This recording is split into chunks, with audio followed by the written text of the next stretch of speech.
Hi there, welcome back to Writing on Air, number 29. In this video, I'm going to continue outlining the Bytarend Revolution, which is the fourth book in my Bytarend series. To do this, my first outlining method is the snowflake method. So in the snowflake method, you take a sentence and turn it into a paragraph, and then take a paragraph and turn that into 3 paragraphs, and gradually expand it all until you've got a full outline. I've written the second snowflake, some of which is very long and some of which is an overview.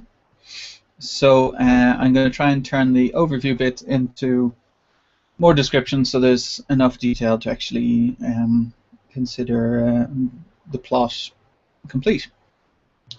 So I'll switch over to the Scrivener document.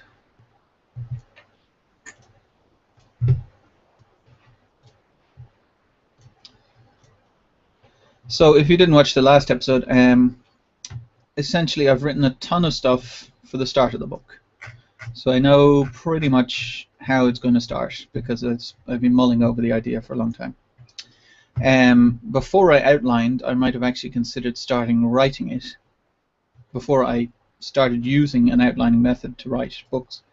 That would have been a disaster because I would have got to here and then gone, I've no idea what's going to happen next.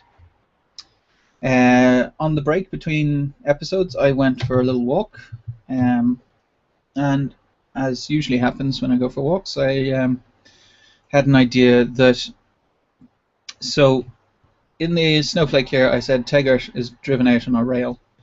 Taggart is a nasty guy and a rapist, and it's kind of, I don't know, it's difficult because so far in Bytarend they've kind of had a more modern justice system when they can. The official, like the Duchess of, Jenny is the Duchess of Bytarend, and she kind of sentences people to life in prison instead of getting hanged.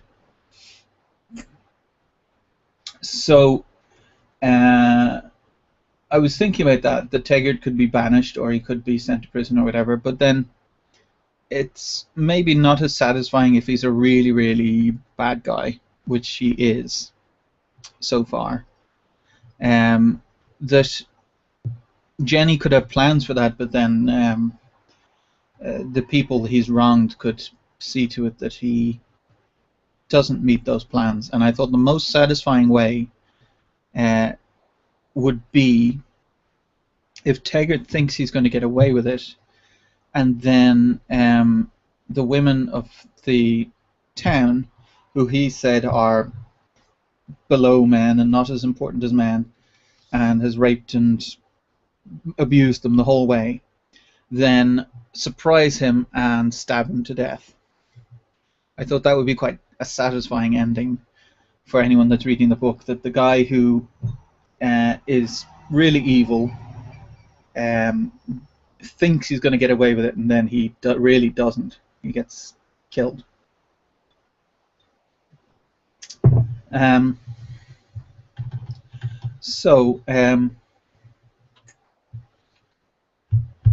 Starting from the end, if we said that Taggart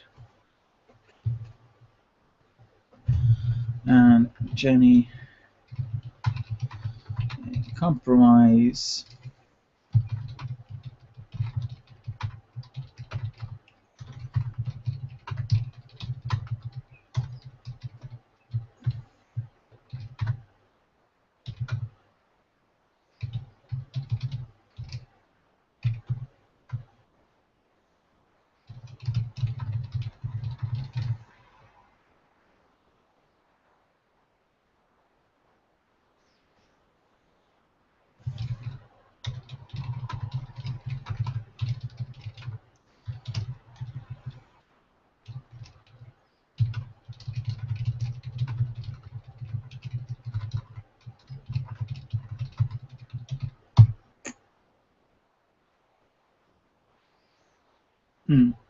So I'm not sure, like, this is only outlining, so any of this can change.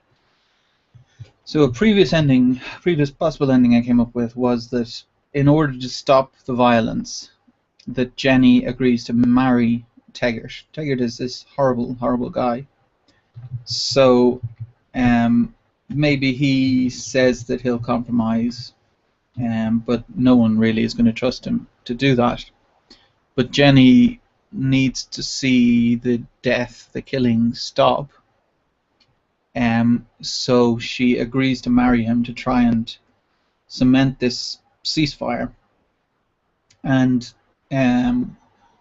when she does, after they get married, when he's walking back to the courthouse through a cheering crowd, that the women that he's wronged appear out of the crowd with knives and stab him to death.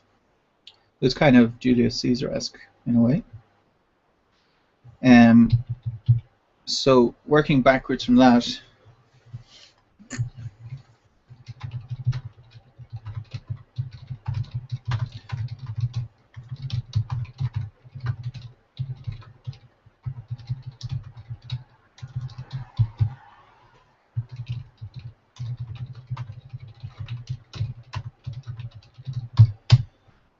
people on both sides of the town fighting, getting bloody.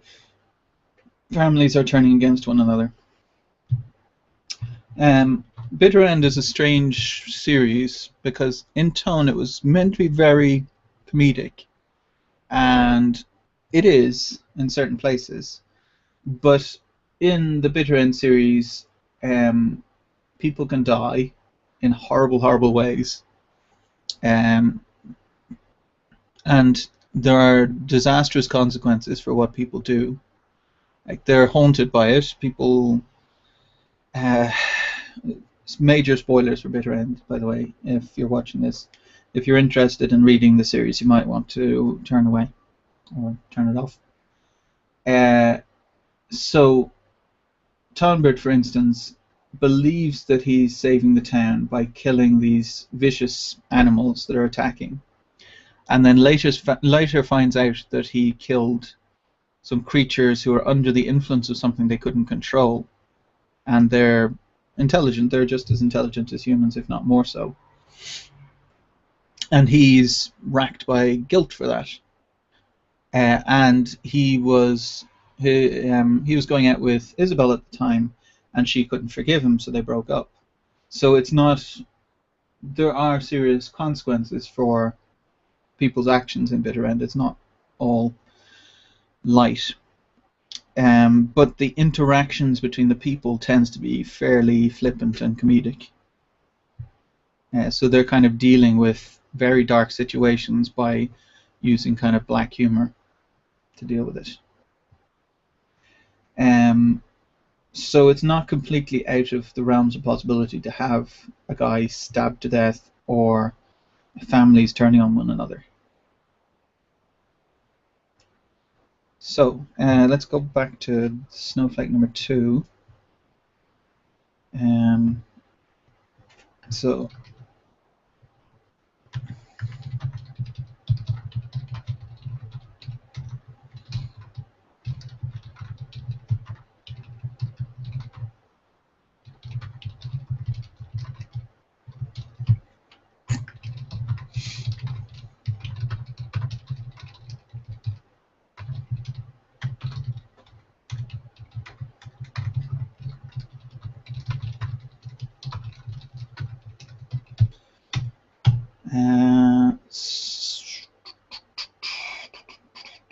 So if and our rebels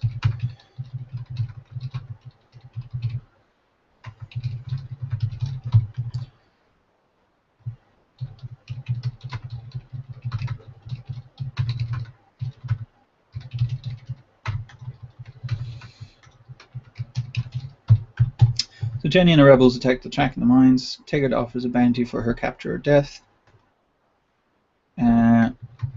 Or any word of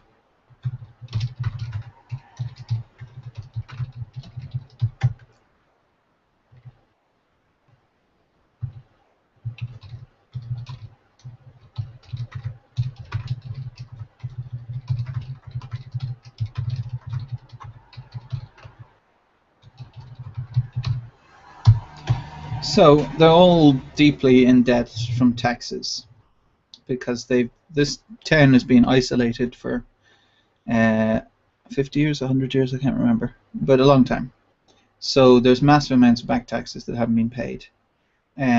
So Taggart is using that to manipulate the people in the town. So he says that if anyone hands in someone who is a rebel, their debt would be wiped clean.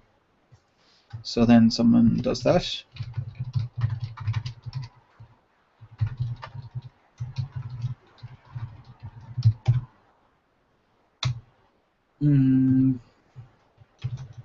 Killed this, ostracized.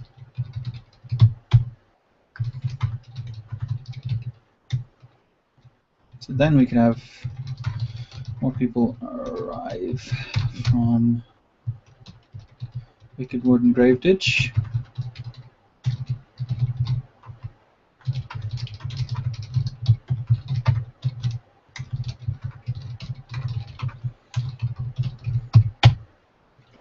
And splits into two factions.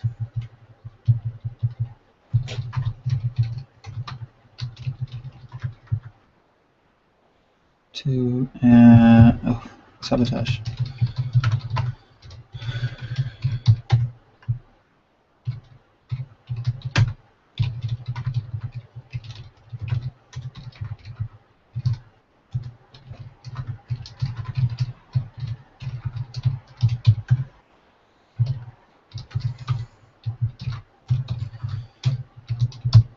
So the rebels continue to sabotage the operation. Taggart makes an example out of anyone found harboring rebels. The rebellion grows.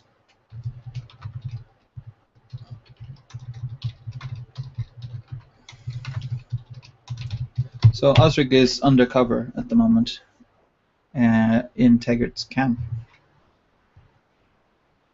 Let's see.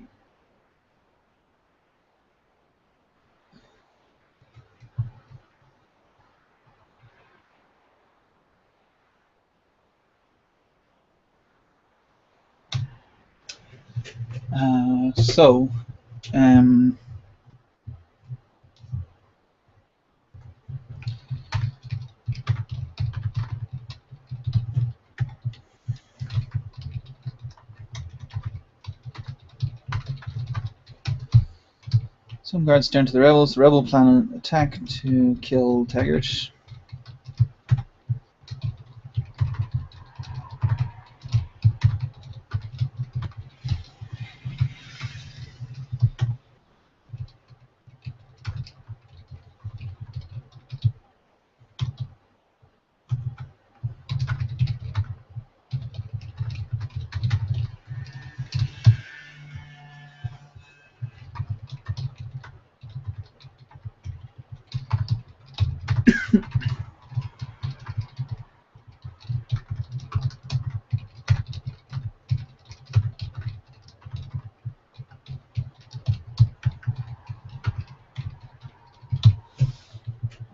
That's a strange ending, really, as I have it now.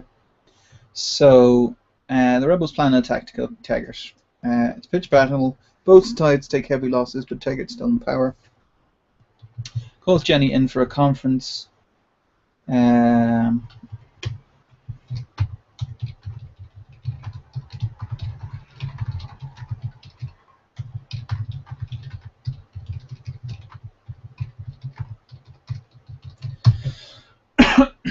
He's looking weak in front of the Duke by not suppressing the rebellion. He says that if she marries him and ends the rebellion, he can make things better for all the Bytarend. Jenny agrees.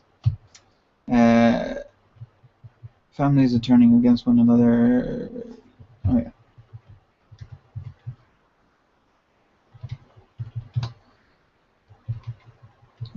Taggart's victorious, essentially.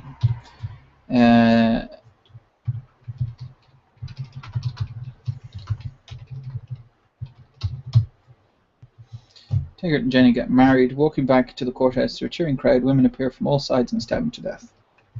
Okay, so that's kind of a beginning, middle, and end of that snowflake. So it's kind of chunky, kind of doesn't necessarily work completely.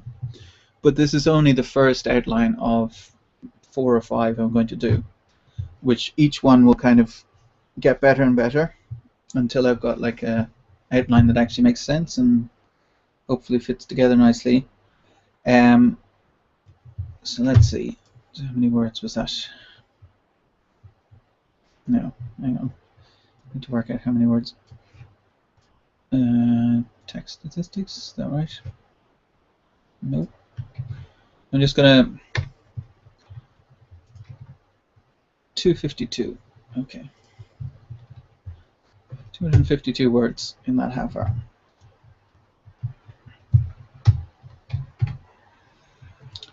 And just update the spreadsheets on Google Docs. 252. Okay. Now that's that done. So that's another task gone from my Asana task list for today. That's just the first outline of Byte Revolution. It's likely to be pretty far away from whatever the book ends up being, but you got to start somewhere. Otherwise, it's much. You can't really build an entire book in your head. You need to have something down on paper. So next task. Just check and see if anyone's talking to me. You can ask questions, give comments, whatever you like, and I'll try and reply. Next, shiny new swindle. Look for a repetitious sentence structure. So this came out of Jefferson Smith has a show where he it's called Immerse or Die, where he looks through books and he sees if anything drags him out of the book. So he's very strict about it. If he's dragged out of the book 3 times, he gives up and stops reading. So the thing he noticed about my book was that the sentence structure in some places was very repetitious. So it was like, I walked over to him, I talked to him, I bent over, I picked up something, you know, I. Which is not good, obviously. But so he gave this feedback about a little over a week ago. And I went through the book and saw that it happened about 4 times in the first 6 chapters or so. Which isn't brilliant, but wasn't the end of the world. So I left it off because I had higher priority things to do, and now I'm going to go back to it. So I put it. I've not got a good memory sometimes, so I put it on my Asana list to remind me. So now it's reminded me that it's the end of July and I need to do this. So let's see.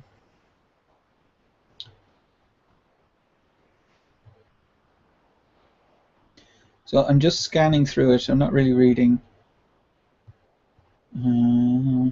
Just looking for I, or Chris, or anything like that, where it seems repetitious. So it's not a major issue as far as I could see. It happened less than once a chapter on average. It did happen in the second paragraph, which is probably why it stood out so much for Jefferson. And the second paragraph was the worst example of it. It was a really bad paragraph. It was very repetitious. So I want to get this fixed and republished, because obviously I don't want to have something like that in the book. But it doesn't happen a lot. So if someone can get over that first paragraph, first page, then this should be okay for the rest of it. So Shiny New Swindle doesn't sell. It's probably the one that sells the least out of my books. I have no idea why, because I think it's a great premise. I thought when I wrote it, people having brain implants and then someone hacking into them was like a great hook, but apparently not. So never mind. But yeah, anyway, I'm going to scan through and see.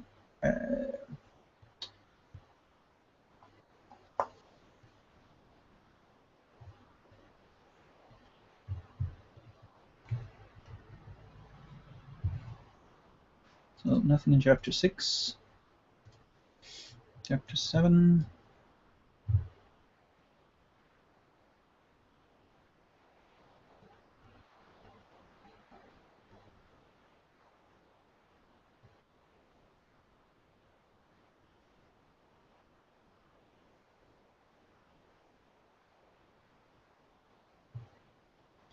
That's I, but it's 2. Yeah, I think it's okay. Passable. I prefer to change it, but I can't come up with a good way to. I could say walking towards the front desk, I read Brown Boat Technologies in massive letters across it, or something like that, but it's a bit clunky. So I'm just gonna hop over that one. Blah, blah, blah, blah, blah.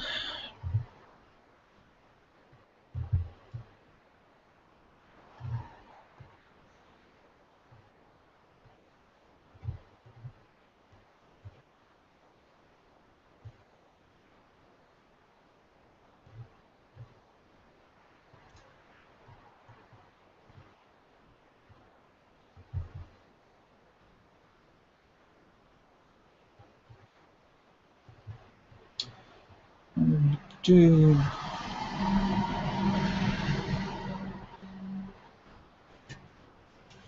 grabbed the floor polisher around the base, heaved it up to my waist. I wobbled my way up the stairs to the top. Panting for breath, I lowered it to the ground and bent double. I think that's passable, really. It depends how strict you're being, really. I'm not that strict about it. I said I went through the start of this in a previous video, and as I said, like the one on the second paragraph of the book was bad, but the rest of the book I don't know as much. Like the first pages or first chapters are always difficult for me because I tend to over edit them. Like I'm actually, some of my stuff is just better when I don't edit as much, which sounds ridiculous, but if I'm self-editing, I tend to cut too much and reduce too much and fix too much. In the end, it's lost all of its life.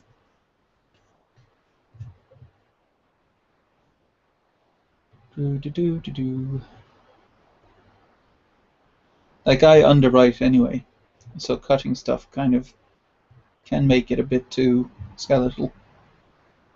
Garrett was saying over in his vlogger novel that he overwrites, so then he has to cut quite a bit, whereas I underwrite, so then I can add some stuff and then cut some stuff, but I can't cut too much or I end up with no flesh to the whole thing.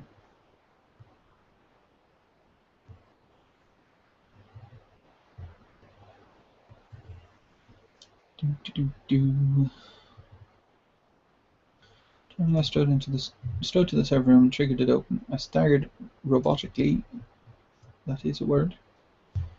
Script's document can sometimes miss words that are very common in sci-fi, but maybe aren't as common in other places. And it's all right.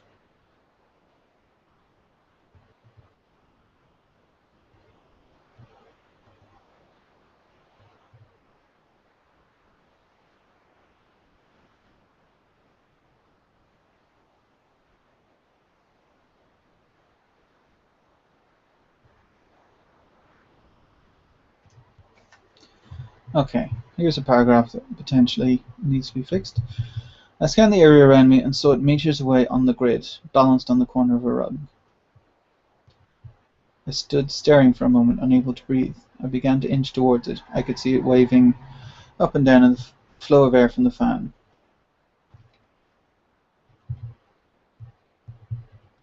So first, that can change. The transmitter. Transmitter waved up and down in the flow of air from the fan. Okay, that's already.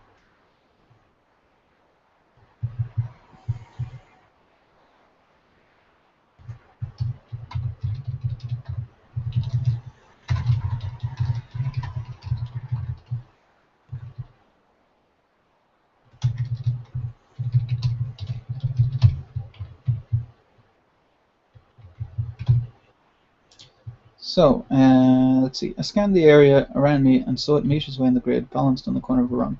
My breath caught and my eyes locked on the transmitter. I began to inch towards it. The transmitter waved up and down in the flow of air from the fan. There we go. That's that one fixed. I should mention I'm extremely grateful to Jefferson Smith, by the way. It may seem like negative feedback might piss you off a bit, but if you're taking your writing career seriously,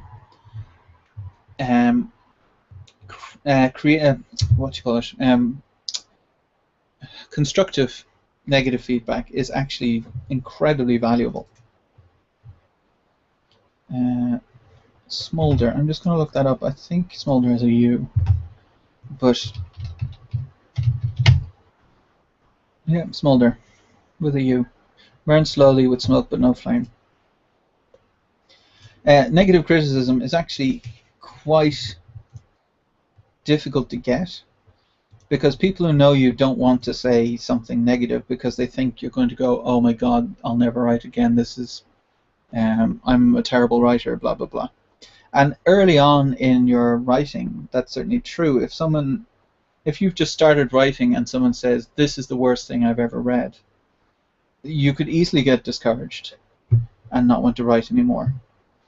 However, if something is published and you're asking money for it, I think you have to accept that people are allowed to give you constructive negative criticism, even harsh constructive negative criticism like this is terrible, because if they don't say because, it makes it a bit difficult, because then you can't fix it either in that book or the next book.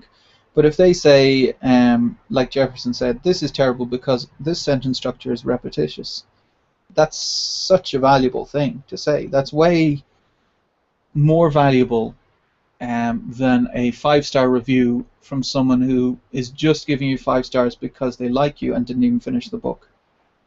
Like that 5 stars, okay, fine, it might persuade someone to buy your book, but the negative review is going to make you actually fix the problems you have with your writing and move on and get better. And that's my goal, at least, to get to be a very good writer, not just be a middling writer for the rest of my life. Transmitter rectified, blah, blah, blah. I slipped too close to it and crouched down. Centimeter by centimeter, I extended my fingers, reaching for it. It began to rock again in the breeze. I pounced, catching between my middle and forefingers.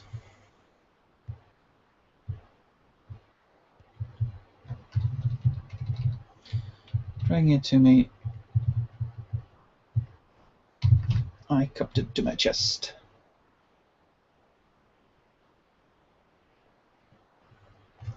Okay.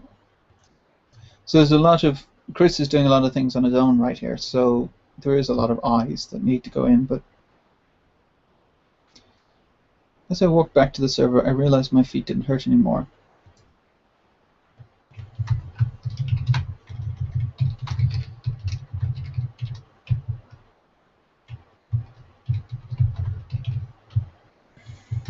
That somehow didn't seem like a good thing.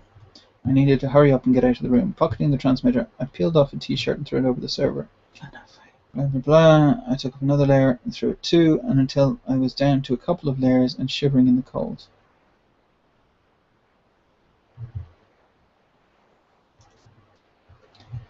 Until I was...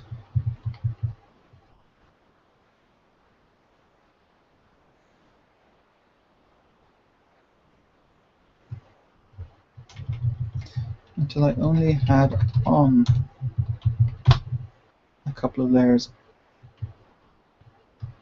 and was shivering in the cold. Blah, blah, blah, blah.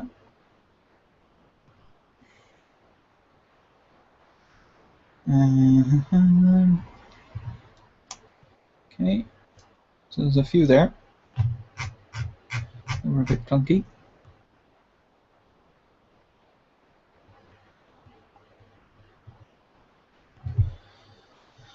So lots of conversation. My books are very talky.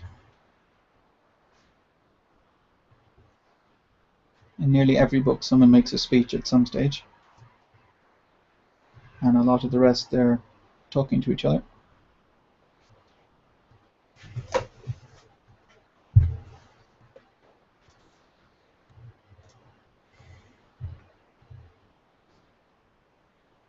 Blah blah blah.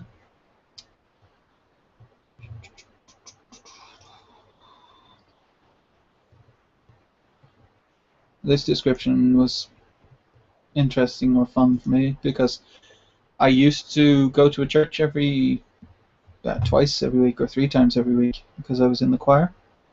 So I remember the smell. People say that the smells are actually the strongest sense in terms of memory. So I remember the smell of churches, or a church, very, very well. Old carpets, dust and polish. Blah, blah, blah.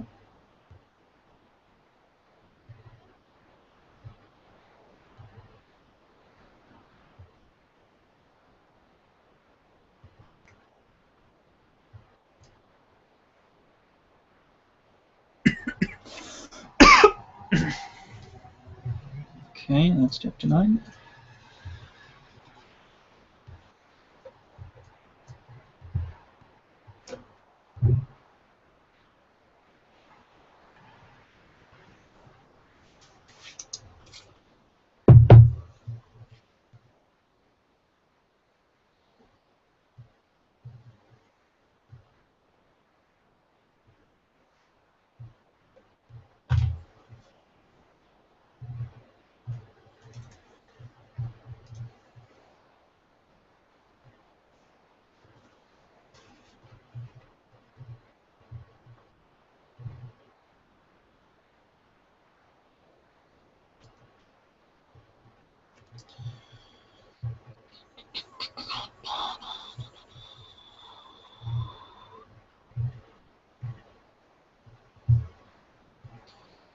Chapter 10.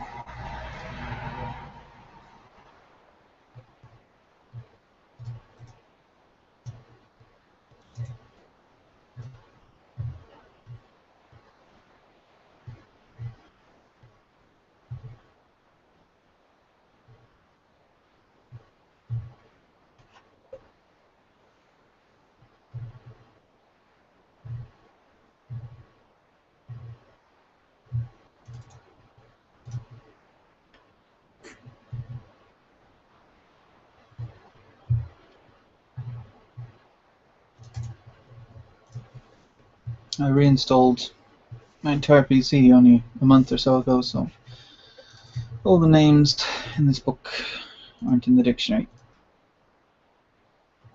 That's something I'd recommend. If you are writing in Scrivener, add the names to the dictionary, because then when you misspell the names, it'll pop up with a red line. And it's not likely you'd be trying to write something similar to Molyneux and misspell it.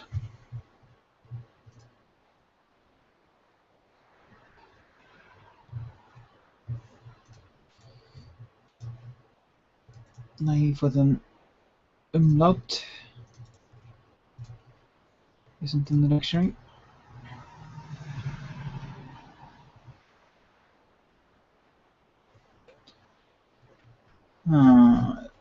Okay. Mostly paragraphs are a decent mix of sentence structure.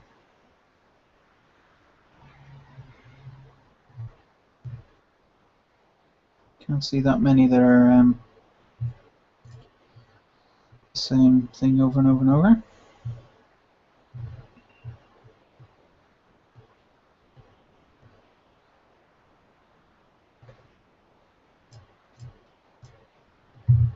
It's actually Shiny New Swindle is, in terms of structure and characters and everything, is, I think, the best book I've ever written. The Bite of Death comes close, I'd say. And the stuff I'm writing now, I mean, I'm trying to improve all the time, of course, but Shiny New Swindle is a very tightly structured book with a satisfying resolution, I think. So I think it works very well. So it's a bit of a disappointment, really, that it's not selling more, because I was expecting that um, a lot of people would buy it and enjoy it and review it and tell their friends and stuff, but that just hasn't happened. So I'm hoping when I write Shiny Iron Curtain and Shiny Old Glory, I will then either reduce this first book to 99 cents or maybe put it free as an introduction to the series. I think when it gets out to a wide audience that people will really enjoy it. Uh, at least I hope so.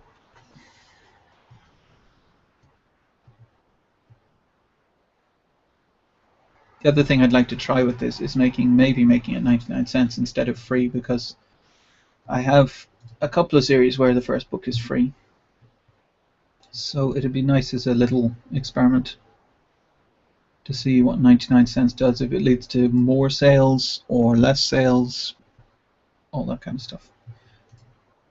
Let's see.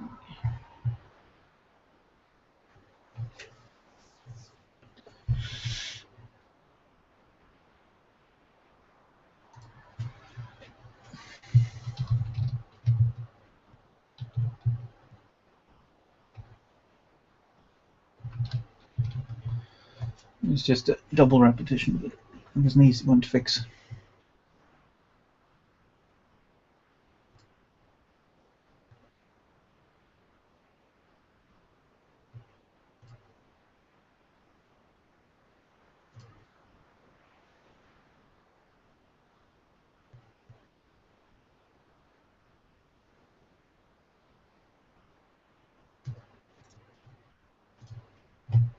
So again, Chris is on his own here, that's why it's getting repetitious.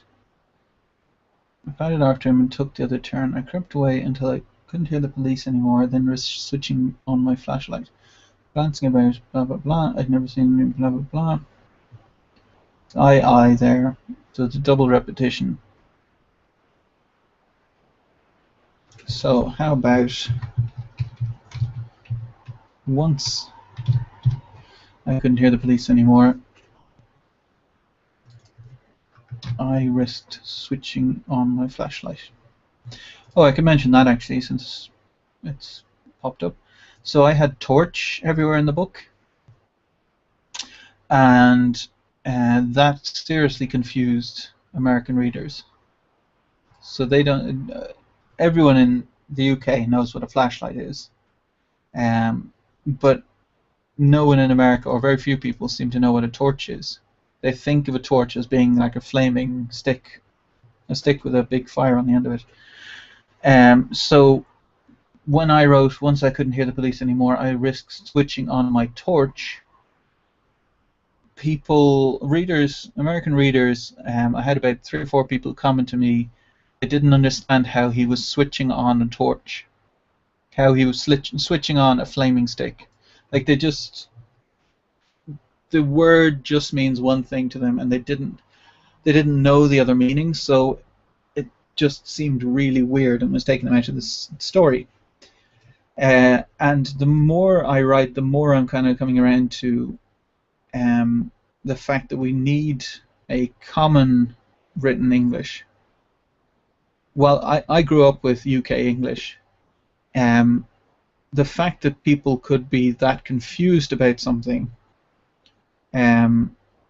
is a little troubling, because as the world gets more and more, English gets more and more common in the world, what you don't want to happen is that everyone diverges from English and ends up with their own version of English. So there's Indian English and American English and Canadian English and Australian English and UK English, and they all have different spellings and they all have different pronunciations, and we can't understand each other again. I mean, that's what happened originally anyway. We all came from the Germanic, all the languages came from the Germanic root and then diverged because as they moved apart.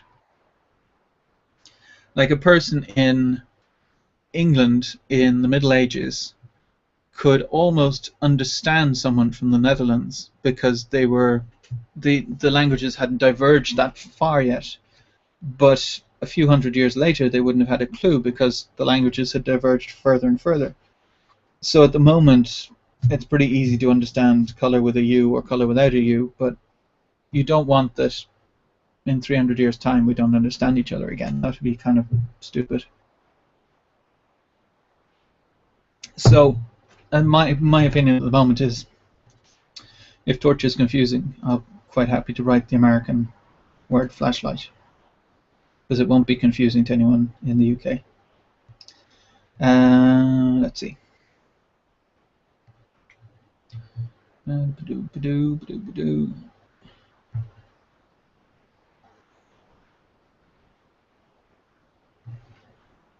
Okay, it's chapter 12.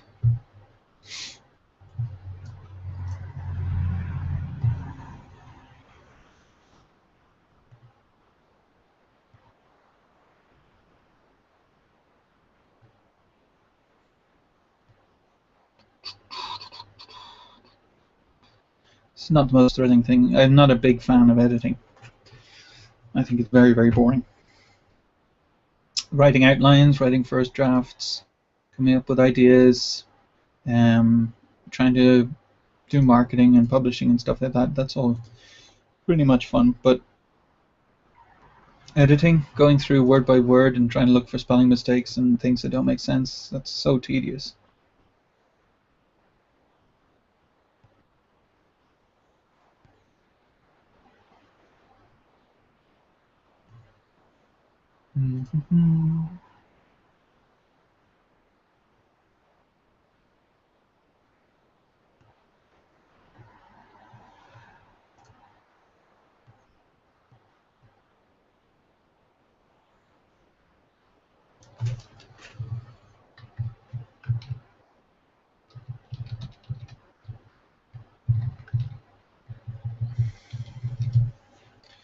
I have to be careful as well. This book was edited by John Harton. I don't want to mess up. So it cost me a lot of money to get that edited. I don't want to, by changing this stuff around, mess up the edit and somehow put in typos again. That would be kind of stupid. I forget. I think it was it $500 to get the editing done. That's a lot of money to then throw away if I'm not careful now.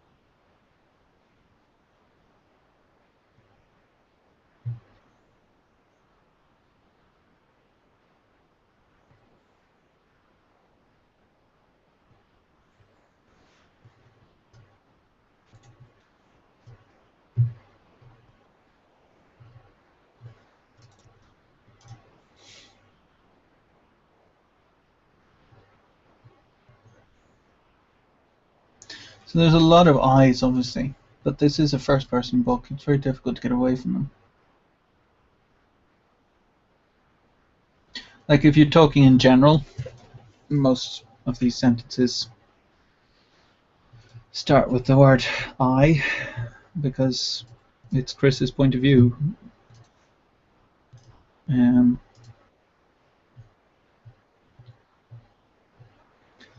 So many ways you can structure a sentence.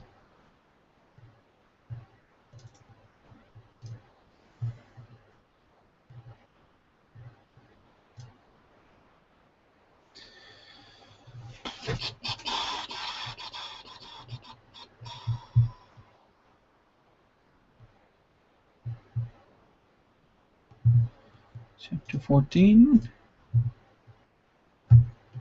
15. Oh, long chapter. Usually I try and make my chapters between 2,000 and 3,000 words, because that's kind of around 15 minutes of reading, which I reckon is a decent length for if someone's reading it in bed before they go to sleep. 15 minutes is kind of decent for them to read. 4,000 is quite a long read then. Because I'd prefer people stop at the end of a chapter. That's kind of a point at which there's a lull in the action, or something's changing, or it's later, or whatever. Stopping in the middle of the chapter means that suddenly they have to kind of figure out where they are. And it kind of drops the tension. Like if at the moment in this, Chris is climbing up the side of a building, if they stopped here, then they kind of have to remember that he's climbing up the side of the building and the tension is gone. Bushes, blah, blah, blah, blah.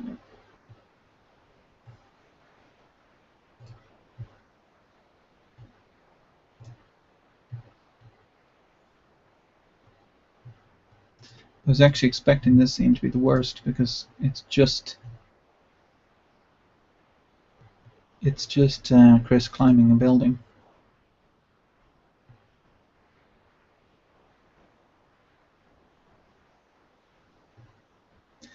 Maybe this paragraph's a bit dodgy. I went up the next flight of stairs and the one after that, which had a door and the number 8 on the wall. This was far easier than climbing vines. I ran up the next set of steps. I heard a bang as the door below me swung open. I froze in shock. So, as I ran up the next set of steps, I heard a bang as the door below me swung open. It's kind of a longish sentence, but I froze in shock. So all I did was add the word as and change it to one sentence, but hopefully that's okay.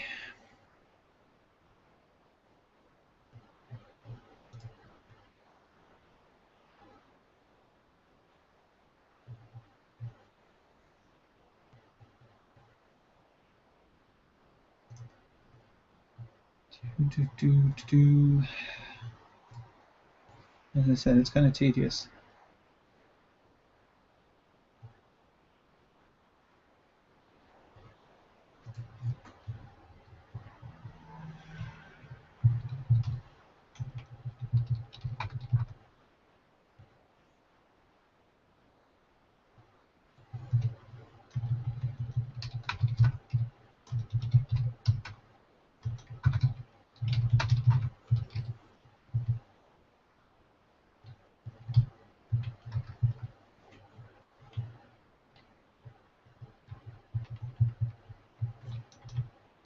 Reaching for the switch, I opened the door and looked outside.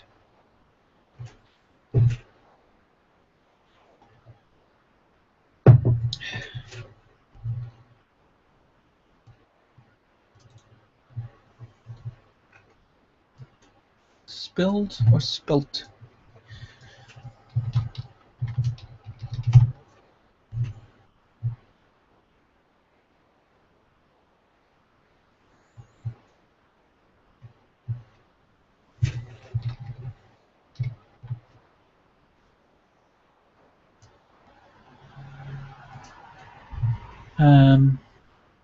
Doesn't say if it's spilled or difference between spilled and spent and spilt. Americans demand spilled, and spilt is considered a spelling mistake, and it will annoy a fair proportion of your readers. Brits prefer spilled, but will accept spilt. Okay.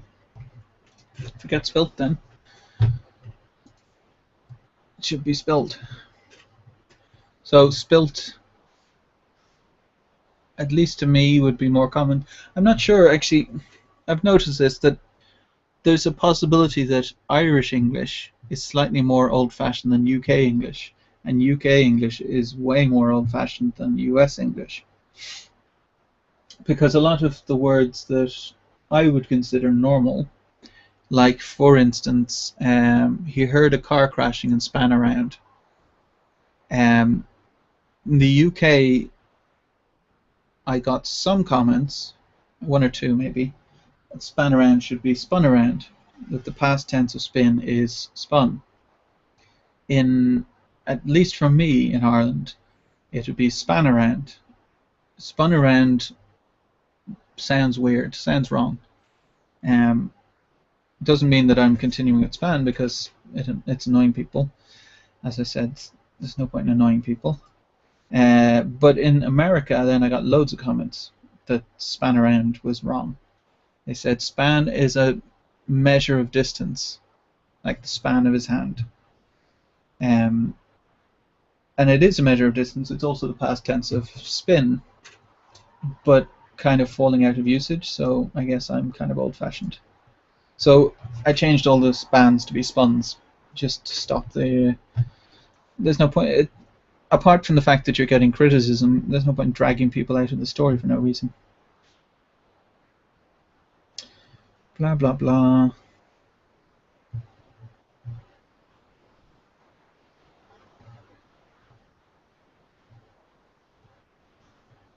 Miniature, not miniature.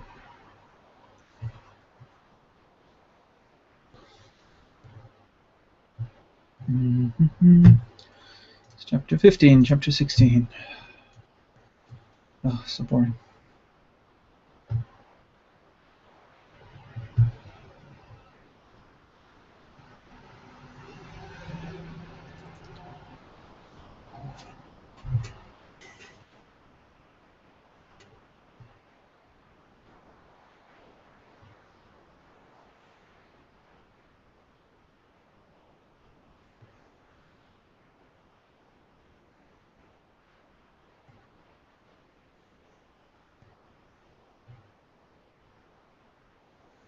So this is the stuff that's time consuming when you're writing books. Or at least the ones that, where it feels like it's very time consuming because you're just staring at stupid frickin' words on a page and trying to make them slightly prettier.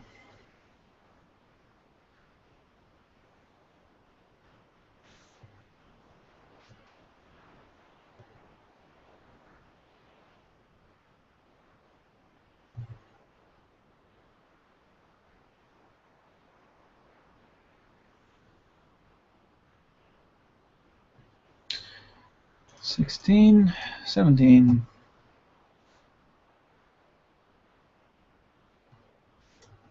Slowly getting there. 25 chapters total. There's 8 left.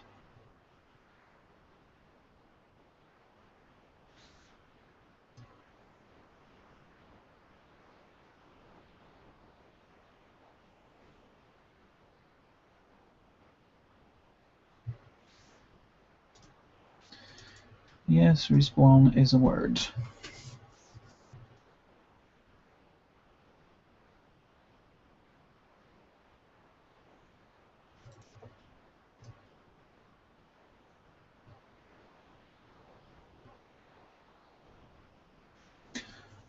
Okay, let's see. I ignored them. Keep moving forward until I broke out into the open air and couldn't feel them hitting me anymore.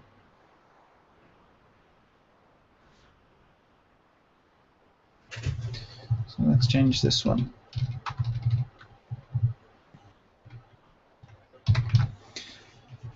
Crouching down, I felt more asphalt.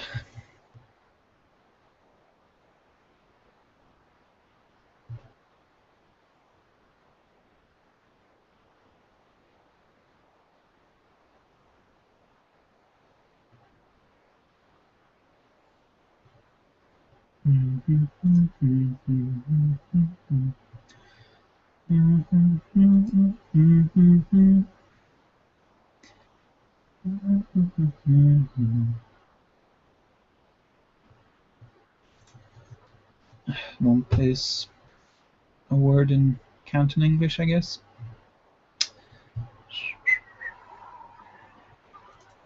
Noob is also a word.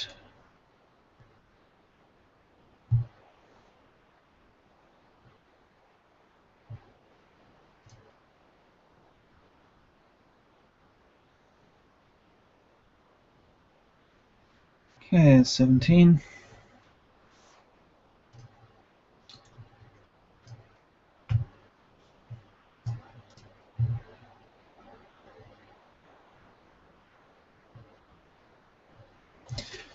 Oh dear.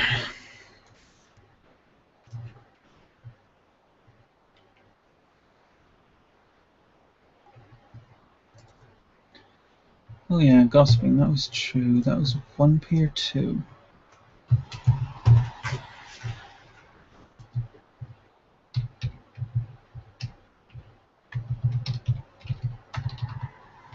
Gossiping or gossiping?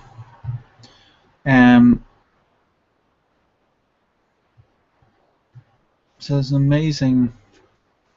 The internet is amazing for finding out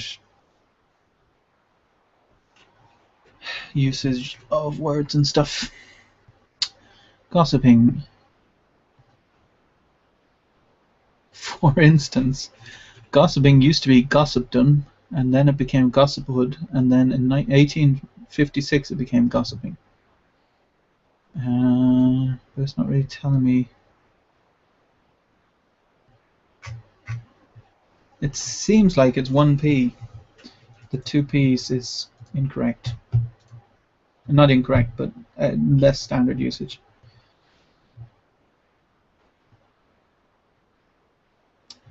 So I don't know if you've been watching Garrett Robinson's vlogger novel. He's way better at editing than I am. It takes me a long time and a lot of passes to get things to anywhere close to good. Milord is a word.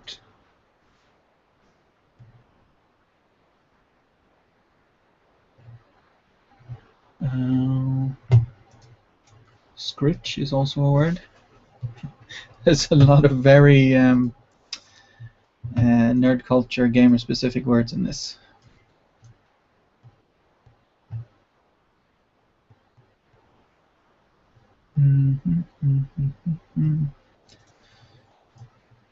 Kalvebodbrygge.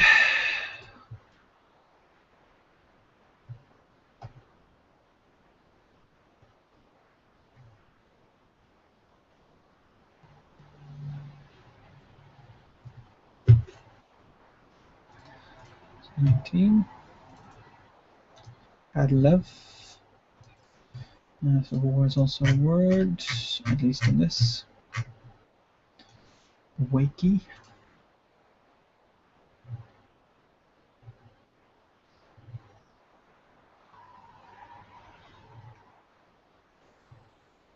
Oh, so boring.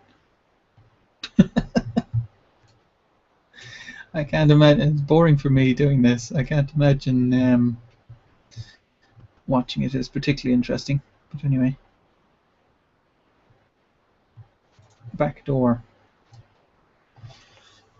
So there's a few words that have kind of become conjoined in recent years that wouldn't have been before. Like backdoor before would have been the back door to a house. That would be two words. But now backdoors in computer programs, it's a backdoor. It's used so often that it's become one word. But obviously dictionaries, some dictionaries haven't caught up yet. Chapter 21.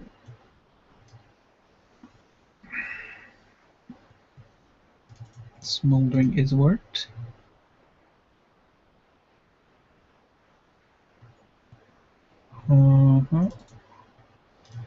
So that was flashbang.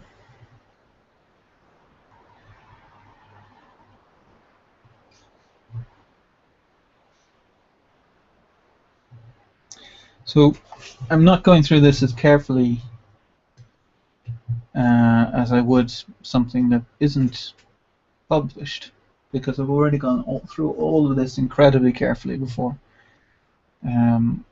Like it's a single issue edit right now.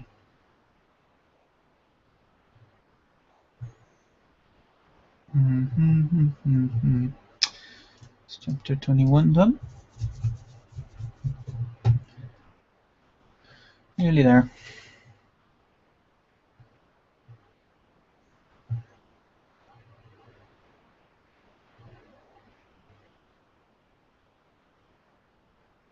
So mostly the paragraph structure, as I say, is pretty good. It's less than one per chapter that's mucked up. There was a chapter there that had 3 in it, but then there's quite a few chapters that have none. I mean, the other thing is that this book was written quite early on in my publishing career, so it's got some mistakes that I know not to make anymore.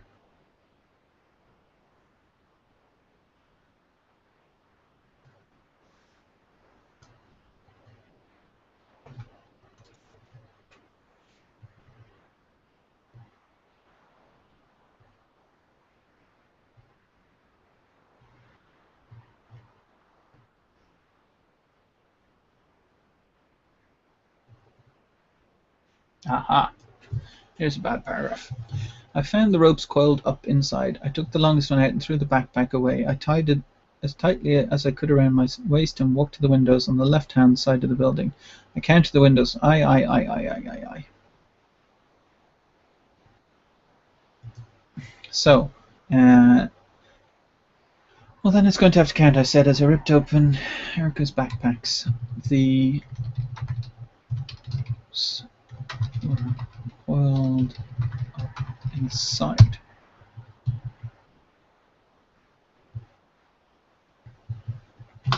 I took the longest one out and threw the backpack away. Tying it as tightly as I could around my waist. Tying it as tightly as I could around my waist, I ran to the windows on the left-hand side of the building. I counted the windows down the left wall as best I could, and then tied my rope around the frame of the window there. Sitting on the window ledge, I leaned out as far as I dared, gripping the frame for support. Okay.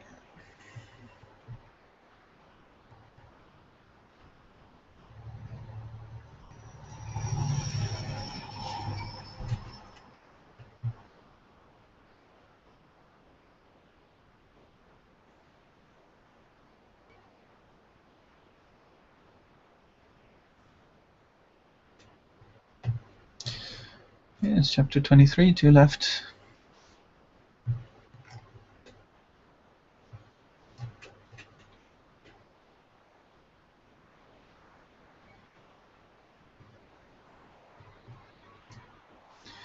Showerhead is a word. Okay, here's crappy. I said slapping.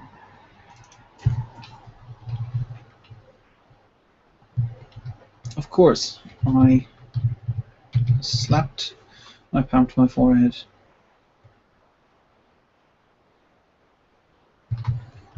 Opening the shower cabinet and grabbing the shower head, Opening the shower cabinet and grabbing the shower head, I pulled it loose. I switched the water on full until it jetted out at right angles to the shower head. Walking to the door, I was yanked back as the hose blah blah blah blah blah. And okay, that's that fixed, I think.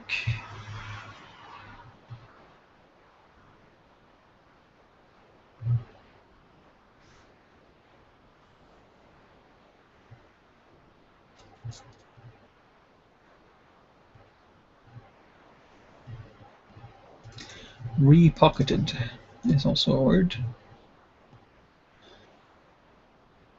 At least I think so. Okay. Last chapter, which is really short.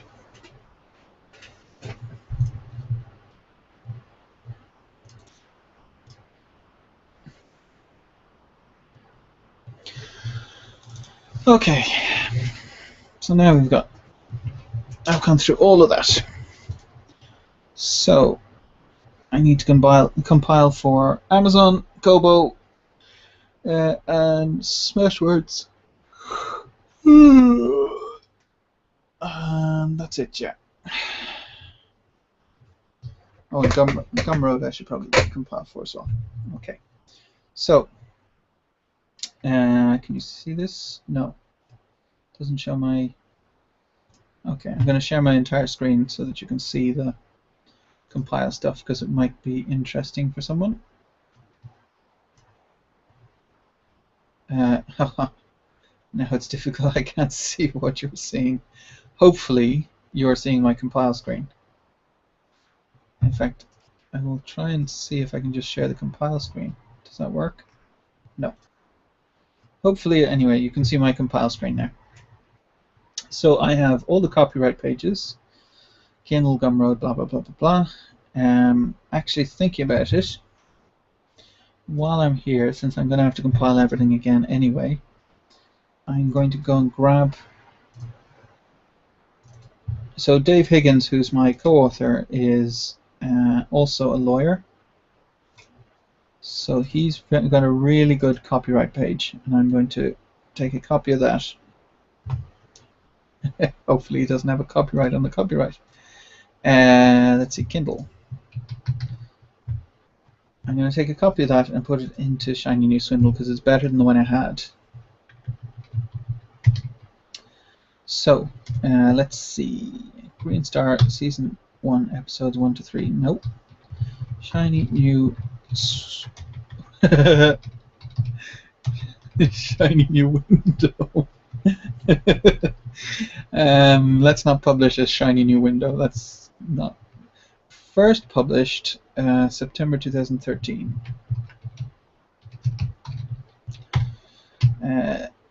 This Kindle edition published, it's July. Take off the highlighting. No, take off the highlighting. Like that. This Kindle edition published July 2013, copyright 2014, Simon Canton, blah, blah, blah, blah, blah, the moral right of blah.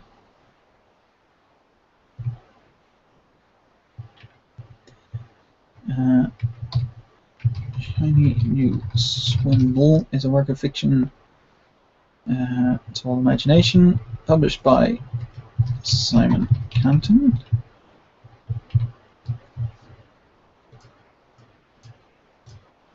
Right, it's a bit sticky.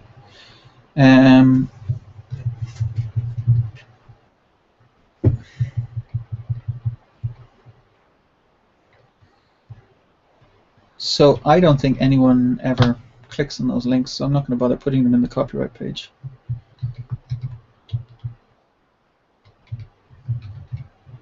Shiny New Swindle by Simon Canton, first published, blah, blah, blah, blah, blah, edited by John Harton.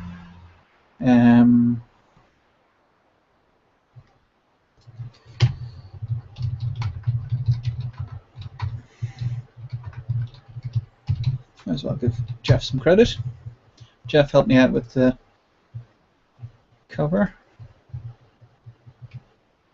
It's a stock photo, but the text on it is Jeff's design. Let's see, so this is Gumroad. This Gumroad edition, published July 2013. 2013, 2014. Like so. Oh yeah, I also have Goodreads.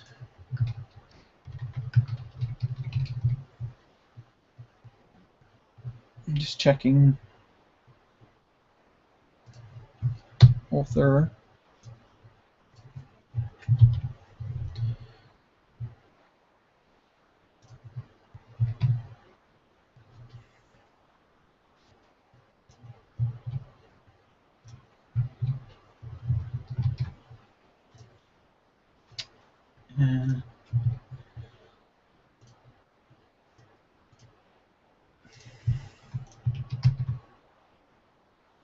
That's Goodreads. Smashwords. There's not really any difference between each one, but you have to. Some of the stores are kind of stupid, so they require that there's a specific copyright page for them. So Amazon, for instance, have to have a Kindle copyright page. I'm I'm wondering if I could get away with this edition published July 2014. Probably could.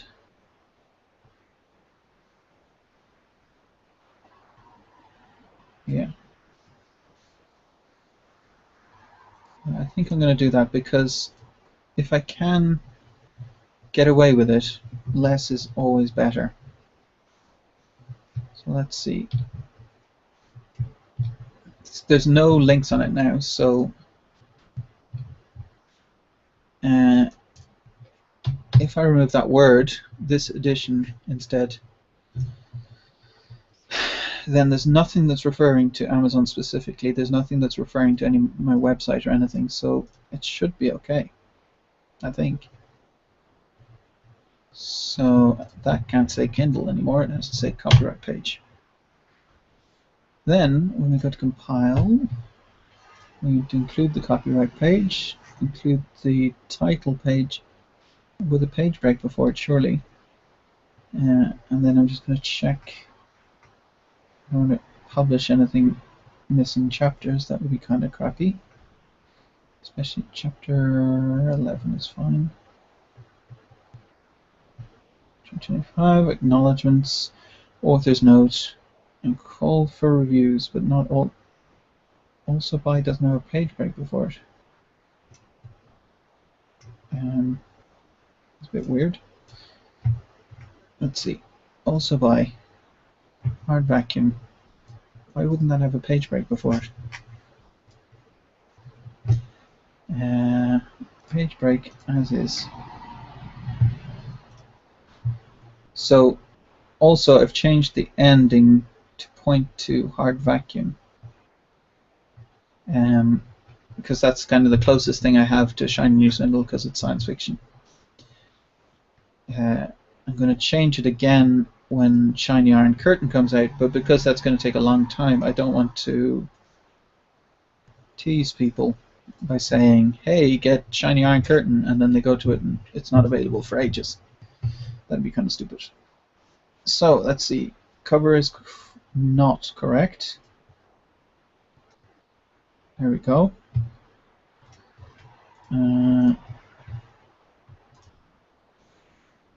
This is why you double check everything. Remove text color.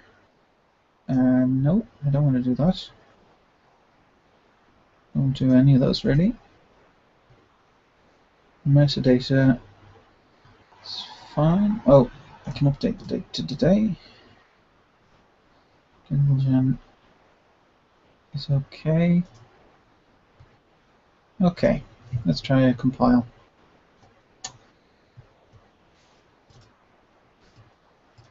So the Amazon version. Let's try that first.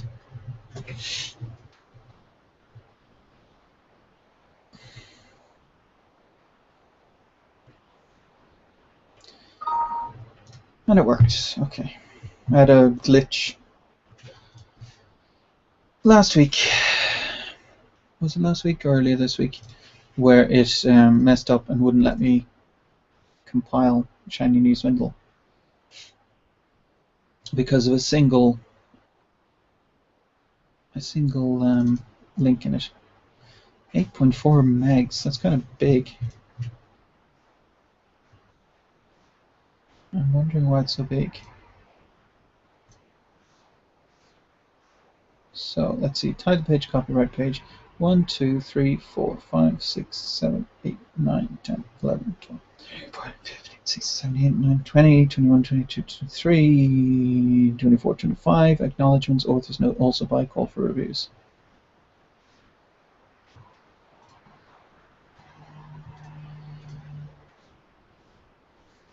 Since I'm republishing, I'm going to flick through the whole thing because I don't want to republish with some crap mistake in it somewhere.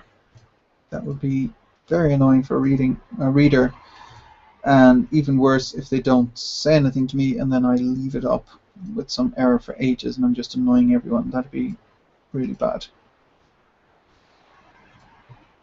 Okay.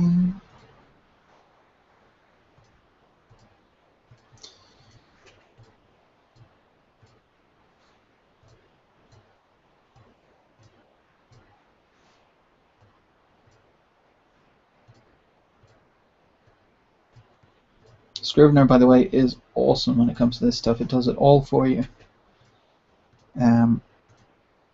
So all this compiling, like compiling to Mobies and EPUBs and all that kind of stuff, is amazing. Like, it's really, really streamlined.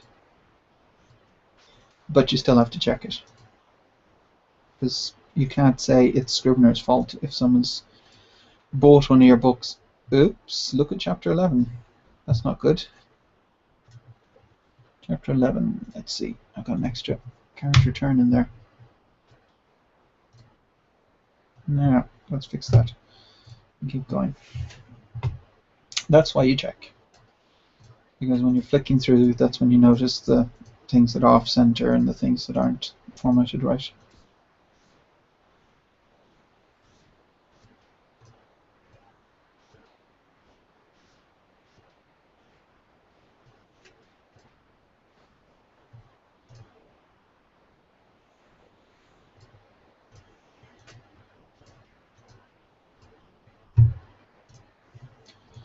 Yeah, I knew it. There is an extra character turn there.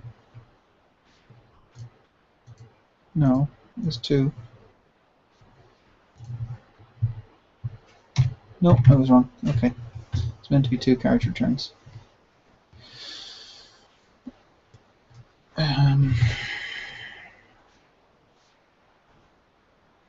Yeah, and two.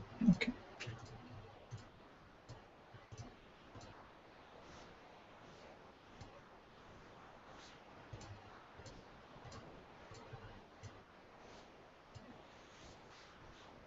Oh.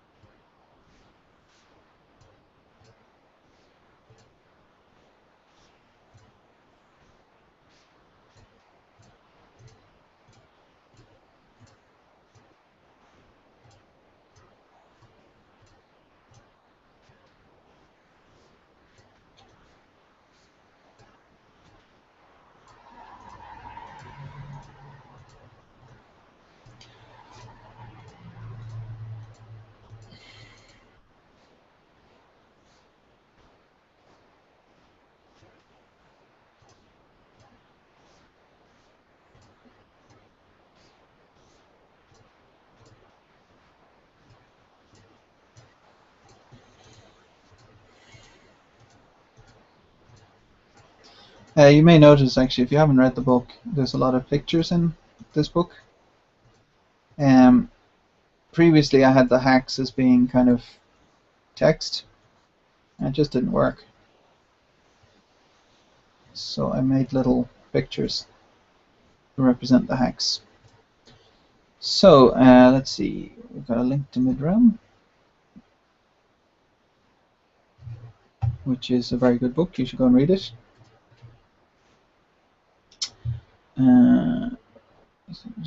Do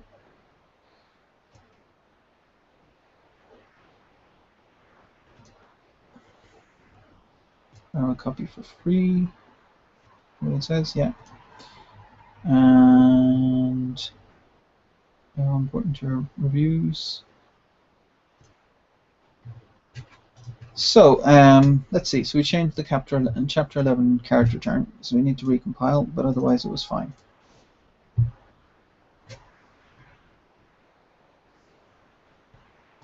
So we'll move that from Calibre. Calibre, by the way, is free. You should go and grab a copy. It is amazing for reading stuff. Reads every kind of file. Now, EPUB. Let's check everything. Cover is still right. Transformation still right. Footnotes. None. Metadata is okay. Okay, so next up is Goodreads, which we will fix. Once you've published one of these, they'll all tend to be okay, so I'm just going to run through them quickly, but I am going to check before I upload anything. Now for in Gumroad we also need a Mobi.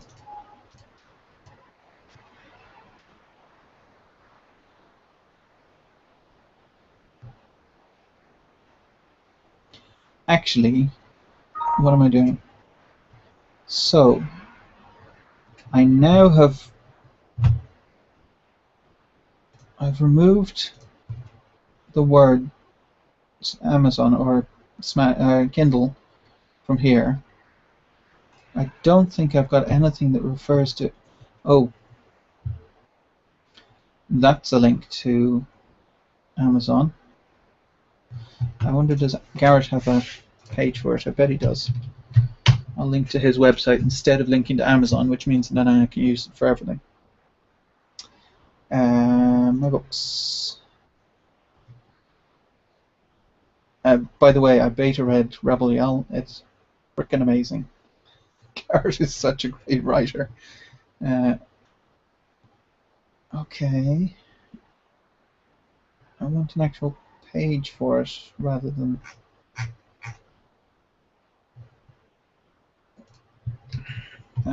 I guess I just have to link there.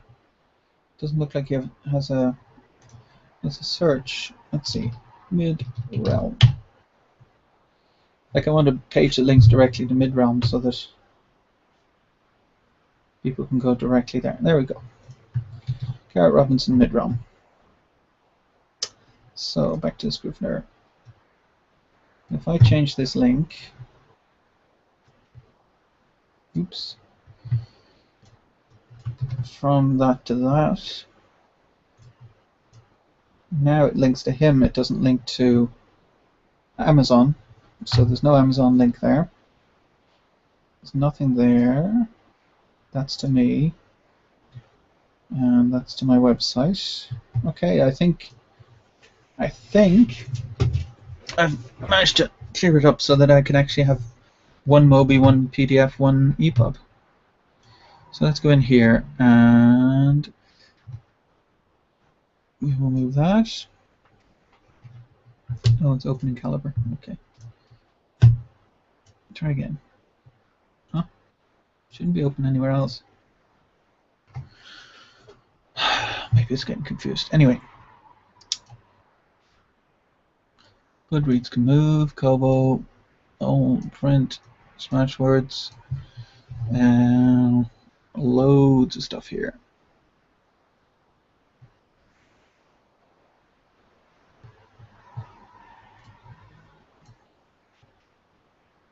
They're the same size, that's fine. New folder.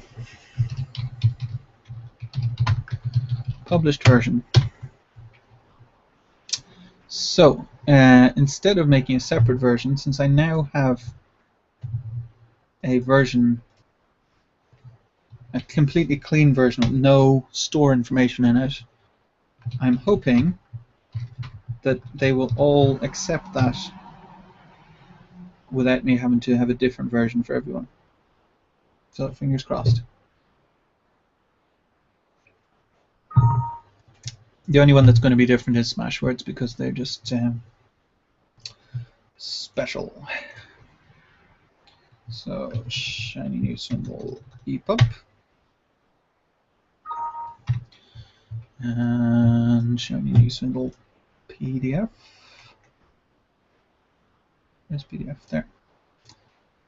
Oh, before I do that, page settings is fine. I'm going to reduce the margins down.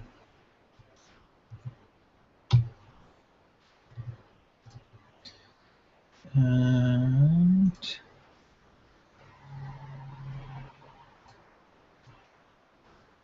okay.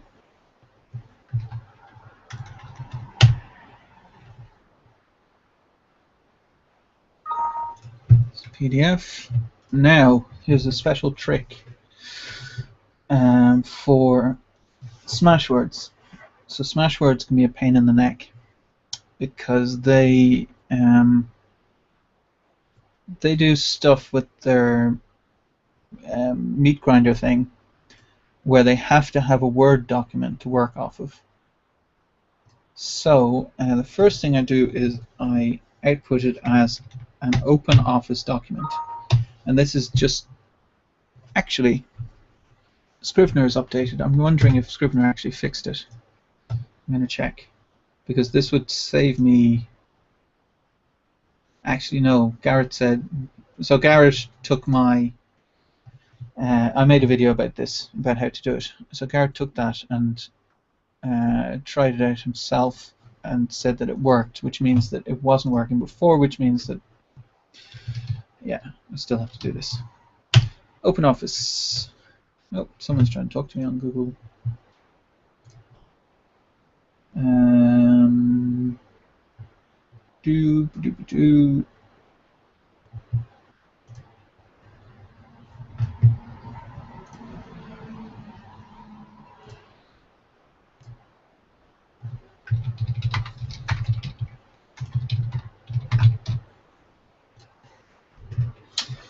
Dave just said he prefers my vlog without bouncing around the place.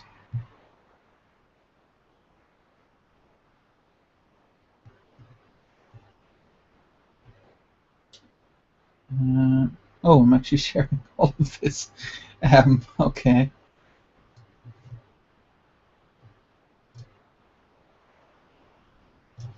I'm going to change the Hangout so it's not sharing my desktop, just in case I go into something that someone else wouldn't want shared. So you can just stare at me instead. Let's see.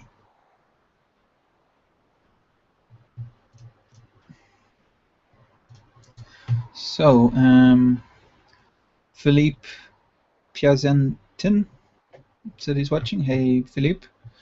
Gordon Garot. Hey, Gordon. Enyor Bobo. Hey, Enyor. And someone who has a name that's not in Chinese characters instead of Roman characters. So I'm afraid I can't say hello directly, but hello. Yeah, my brother-in-law is Chinese. I really should learn something. Not necessarily get fluent, but learn some Chinese would be a good idea.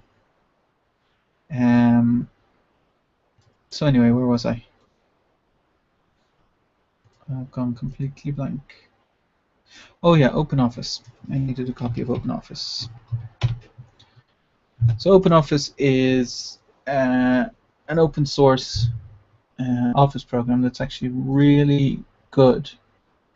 It's just a tiny bit below Word if you're doing Office work. Like if you're just writing documents about, like for my day job, writing specifications, stuff like that. It's just slightly under Word. But I have Microsoft Office through work, so that is a better program, just about. But Scrivener kicks both of their asses in terms of writing books, and even writing anything that's longer than just a small specification or an email or something like that. But to do my trick, I'm actually going to share my desktop again. To do my trick, you need to have OpenOffice.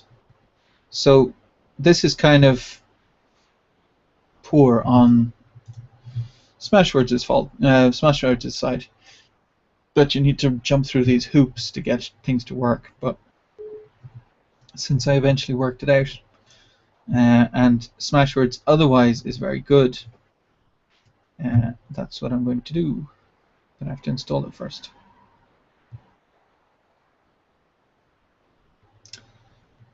Oh, come on, slow computer.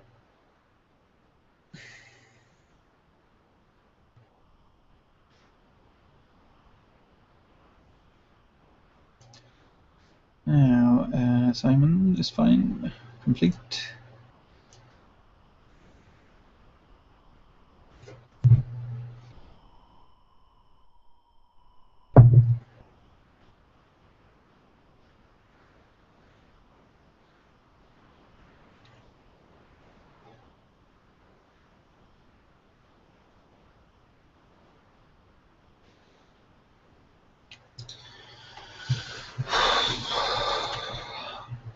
Yes, I said I need a computer upgrade. I just need more memory, really.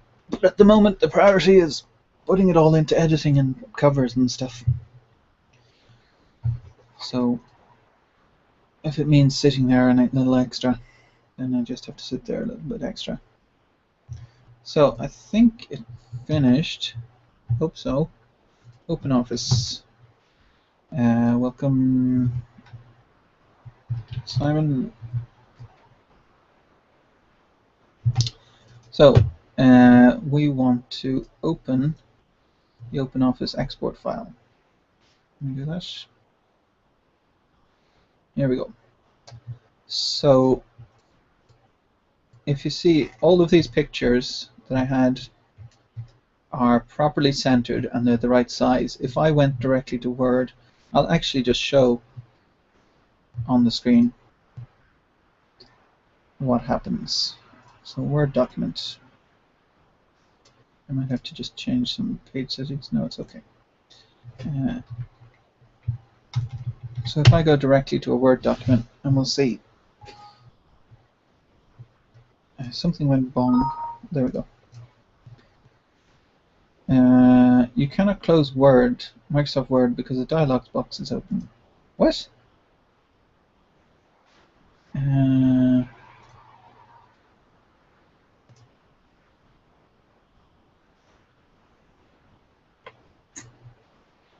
I want everything to be Word. I didn't want OpenOffice to take over. Okay, so let's open Word. And we'll see what we get. You never know, I might be surprised now. They might have fixed it. Hello? It's responding, it's just all blank. What the heck is going on?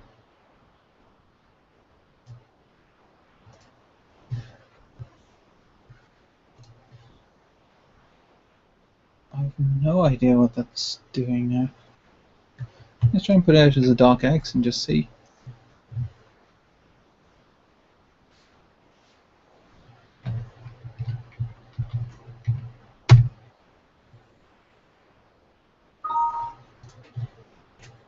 Something weird happening with Word. I think Word might be glitching. They're running in the background somewhere.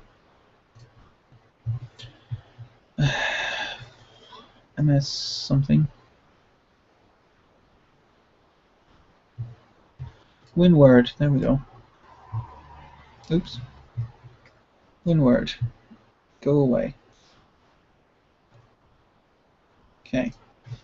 So let's see if that fixed it. There we go.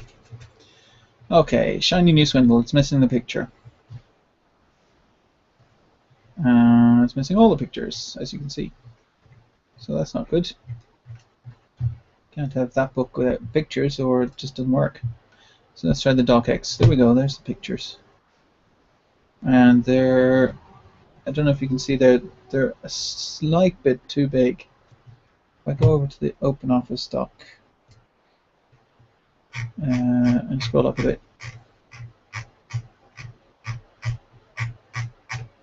So let's see.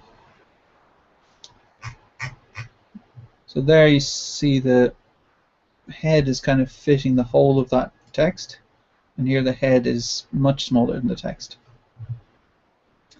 So I want it to be the same as the Scrivener doc, which actually, in fairness, the head is bigger.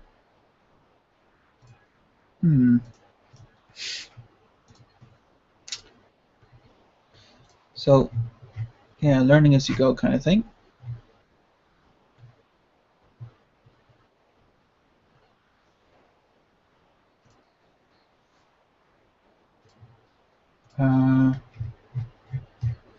So, outputting to OpenOffice has reduced the size of the images, but made them look better, in my opinion. Outputting to a .doc has just messed everything up. So let's see. So we want to make it a .doc Word 97. So all I'm doing is saving the OpenOffice document as a Microsoft document. Now, if I close this and open the .doc, which should now be from Scrivener, then you can see the pictures show up, and they're a nicer size than they were in the docx. But that's mostly Scrivener sizing things differently in OpenOffice and .doc and Microsoft Office. Now, next thing I'm going to do is take those documents and I'm going to put them into all the different formats, except for paperback. Paperback's a pain in the neck, so I'm actually going to leave paperback as is for the moment and maybe fix it a little bit later.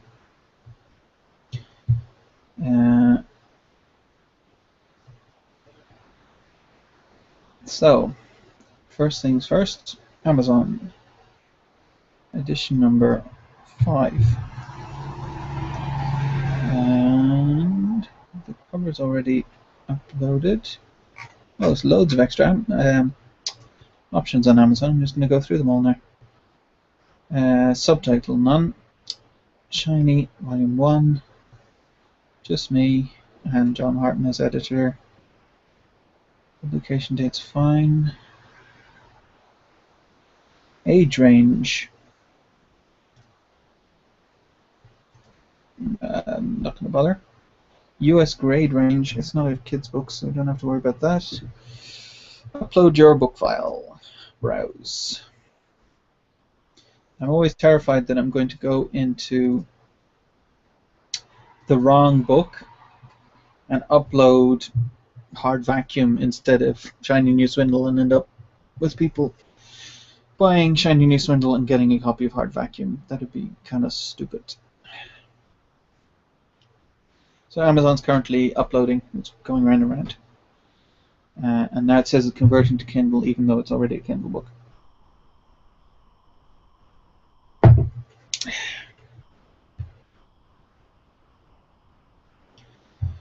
Oh, come on, Amazon. Well, while it's thinking about that, I'm going to go over to Kobo. Kobo's uploader is really good. It'd be nice if I ever got some sales on Kobo, because no one's buying on Kobo. I got like maybe 3-4 sales a month. Oh, that's not right. Where's the thingy? Trying to find the dashboard. There we go. So I don't want to go Amazon exclusive because Amazon are an incredibly good company. Like, they've changed the world with their self-publishing platform. But even as brilliant as they are, I don't want them to have full control over the entire market. Not that I'm thinking they're necessarily going to start screwing everyone over, but more competition, I think, is the best thing, if possible. Okay, preview book. So, Amazon finally finished processing, so I'm just going to preview. Preparing your book for preview. So I always do a spot check just on the preview thing on Amazon, because you never know, some translation between the Mobi file and Amazon might screw it up. It's never done it. It's never screwed up. But I still want to make sure.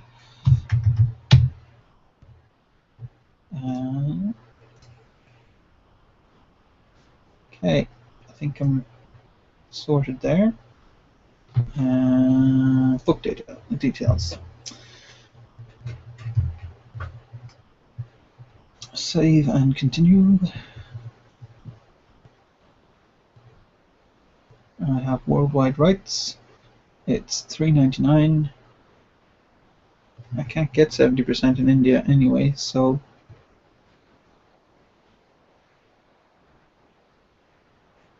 unless if they changed it.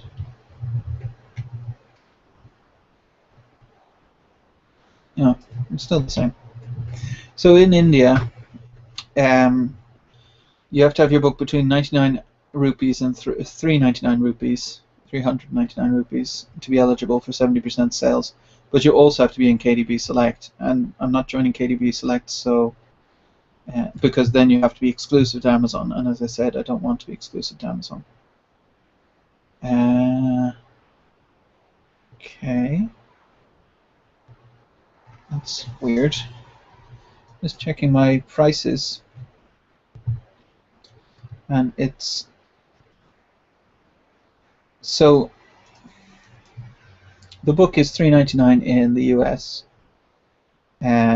dollars, and it's $3.99 sterling in the UK, which is way more dollars than that.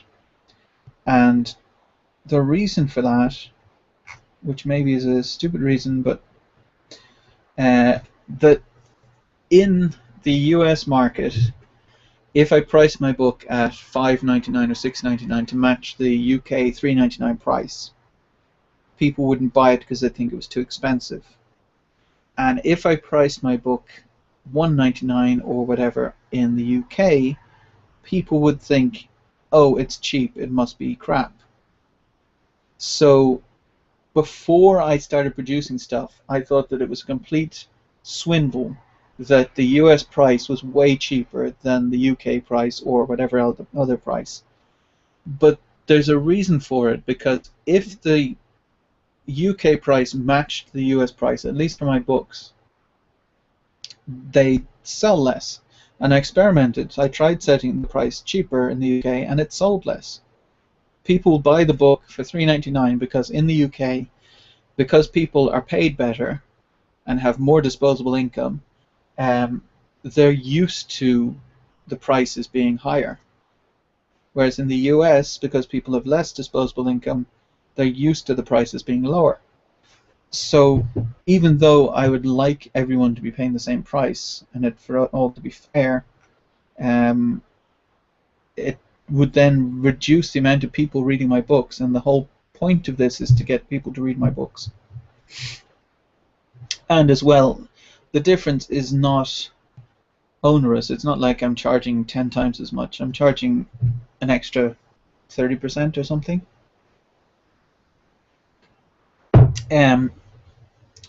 Which, you know, maybe that's a pain in the ass. But then as well, you can pay the $3.99 on Gumroad.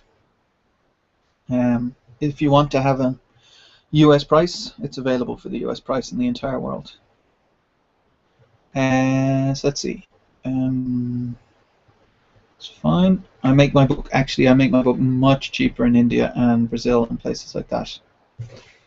I haven't got any sales there, so it doesn't matter anyway, but I just figured that the poorer countries can have the book for a cheaper price. So that's Amazon updated. I'm glad to get that out of the way, actually, because that's been hanging around for a while. The fact that those errors are in the book. Amazon done. So Kobo is out of date. Wow. It looks like so I updated the, not majorly, I updated the cover, or rather I updated it with Jeff, who I work with, who's a graphic designer.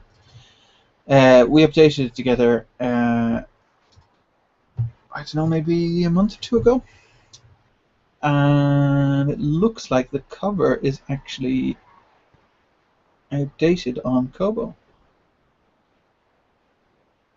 There we go. Series name, Shiny, author, publisher. ISBN is not necessary. Save and continue. And find the EPUB. EPUB, replace file.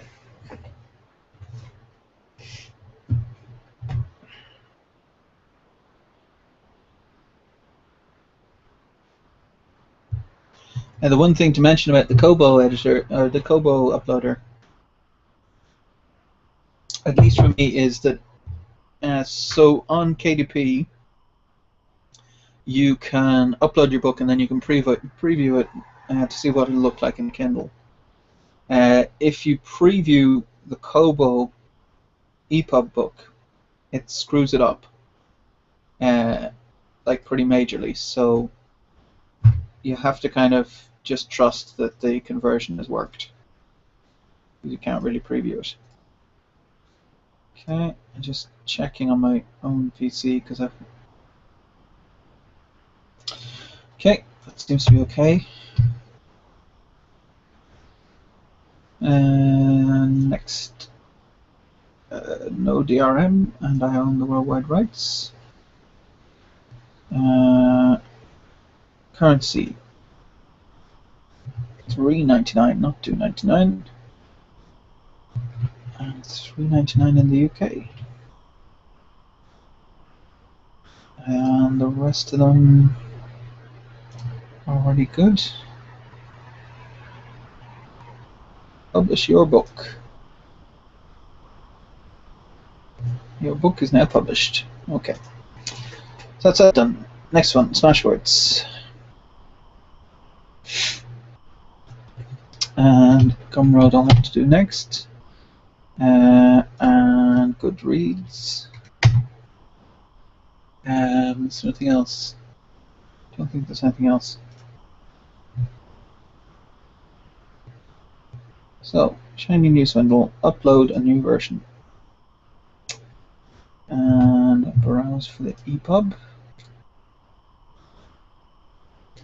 This is the moment of truth because Smashwords are the ones that are the pain in the neck when it comes to copyright pages. They don't like it not saying Smashwords on the copyright page. So if it complains now, also actually it's got an auto checker. Aha, here we go, copyright page error. You have to say Smashwords. Oh, for fuck's sake. Seriously, Smashwords, that's just so stupid. Like, Amazon don't care. Kobo don't care. Smashwords, you don't say that it's Smashwords. We want you to say it's Smashwords on your copyright page. Seriously, guys? So then I have to have an extra copyright page just for Smashwords. Of course, they're doing that because they want somehow to get some kind of subliminal advertising into the book. I don't know what the heck they're thinking. Like, it doesn't say that it's Amazon or Kobo. It just says, it doesn't say that it's Smashwords. So let's see. So I have to republish Smashwords copyright page. It needs to be a open office.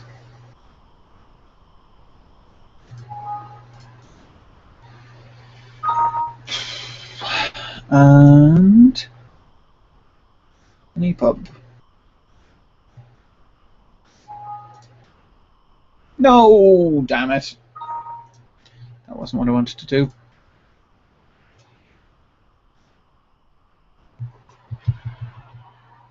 Hang on. If I change this.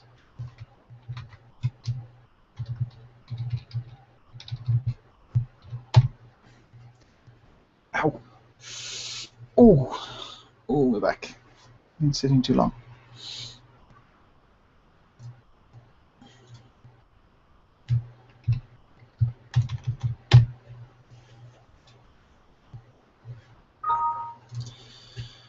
Okay.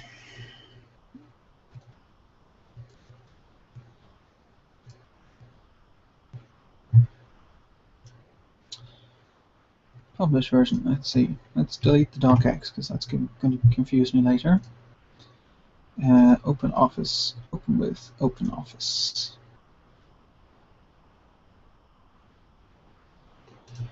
And save as. .97.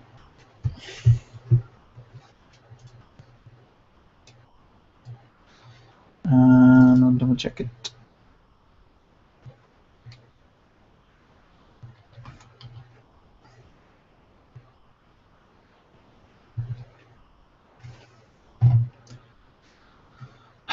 Okay, now Smashwords.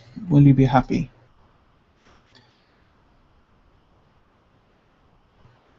I'm uploading the EPUB with just the word Smashwords added to the copyright page and nothing else. Congratulations, it's now available to purchase. Seriously. Pathetic. And Shiny New Swindle new version as a doc.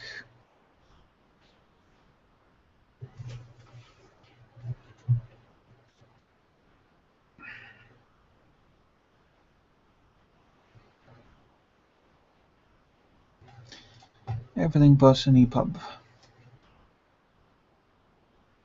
So one thing I do on these is I have 0 DRM and I upload in formats that people could just rip straight off if they wanted to. And the reason for that is that some people are just going to rip off your book anyway, like even if you're really careful. And some people are going to buy your book and they're going to be really nice and tell all their friends and all that kind of stuff. And if you are worried about the people that are stealing your stuff, you're not going to get around them anyway. Whereas the people who are actually buying your stuff are just inconvenienced by you putting DRM on and just putting stuff in their way. There's no point to it. Let's see, so I'm just on Gumroad now and replacing the EPUB and the Mobi and the PDF there with versions that I've updated. I think that's all okay. I'm just going to double check. That seems okay. I'm double checking the PDF. It seems small, but it could well be fine. No, it's fine. Just seems very small, but it's not.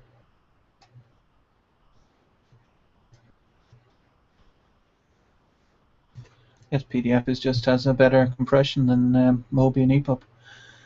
So that's Gumroad updated, and Smashwords is working on it. Shiny New Swindle. Edit ebook. So Shiny on Goodreads, you have to delete the ebook and then upload the ebook in order for it to go through. And Goodreads, the reason why I'm uploading it there, you can't really sell it on Goodreads. The reason I'm uploading it there is that then it's searchable, so people can kind of search inside the book. Again, you want to make things as nice as possible for the people who are potentially buying your book. Members can only read this book in their browser for free. Members can read this book in their browser and download it for free. I'm uploading the full book, cut off excerpt at 50%. So people can read 50% of my book completely free. And if they don't like it, they can stop there, and if they like it, they can buy it. Submit. So even you can download 50% as a PDF or an EPUB off of Goodreads if you want to read half the book. Because the Amazon sample is 10%, which is kind of stingy. Or at least I think so. I mean, it's their bandwidth. They don't want to waste it, I guess. Now, Shiny New Swindle is on Smashwords, so this is the dodgy one. Oops. because it's just gone through its grinder. And Smashwords grinder is infamous as being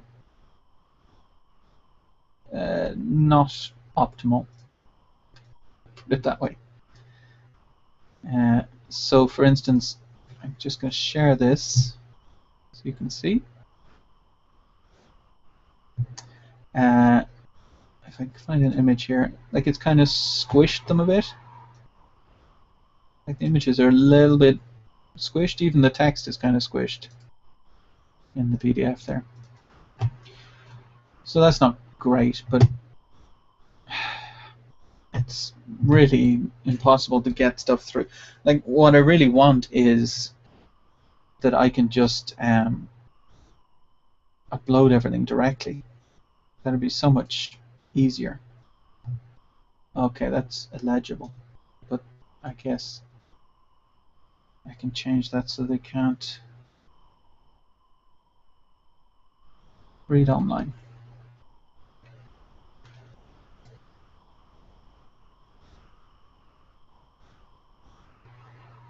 Okay, that's legible too.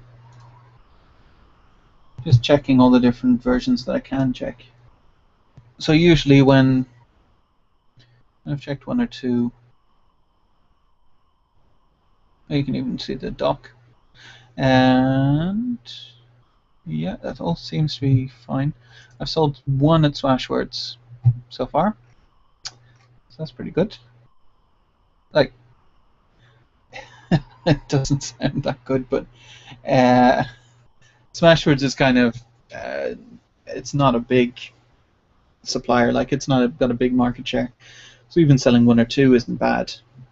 Right in the end of the line, 209 downloads there on Smashwords. That's pretty good, I think.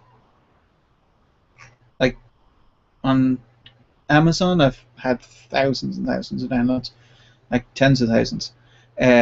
On Kobo, I've had maybe 1,500 downloads. Kobo is pretty big in some areas. And then on Smashwords, 209, which is very, very small compared to the others, but sure, if people are reading your book, it's difficult to complain about it. Okay, and that's that done, I think. So that's that task marked complete. So that was a long job, 2 hours or something. 31st. So shiny swindle. What do we call it? Editing. For repetition. 4 sessions. So quite often, like on days like this, the word count doesn't rise, but I'm doing more work. Like that's, let's see, so far I've done 9 sessions. That's 4.5 hours of work. But the word count on the other spreadsheet isn't rising particularly fast. Actually, I'm just going to check before I finish. And yep. So my total for this year has just passed 500,000 words written. So that's not bad. At the moment, on the competitive group I'm a part of, filled with all the authors, I'm second only to my co-author Dave Higgins, who is just very prolific. He writes like crazy at the moment. He's done 522,000 words so far this year, and I've done 501,000 words this year. But that's what you want. You want to associate yourself with people who are pushing themselves really hard. Otherwise, you just stay still. And let's see. No comments that I can see. Just going to check the YouTube before I finish.